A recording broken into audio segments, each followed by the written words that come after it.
নমস্কার, চলে এসেছি আবার একটা নতুন ভিডিওতে। পড়ে শোনাবো কবি সুভাষ মুখোপাধ্যায়ের একটি কবিতার নাম ঠাকুমার ঝুলি।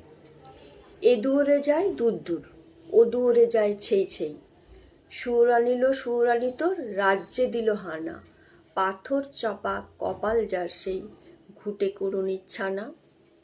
ঘেন্নায় মরি ছি, মন্ত্রী বলল দেখছি, কোটাল বলল দেখছি, ঢোল ডগরে পরে কাটি, রক্তে হয় রাঙামাটি।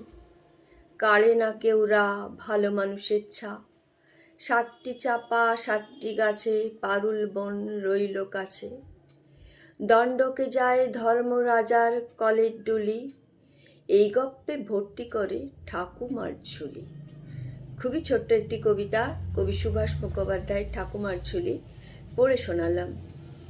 সবাই অনেক ভালো থাকবেন, সুস্থ থাকবেন, সাবধানে থাকবেন, আনন্দে থাকবেন।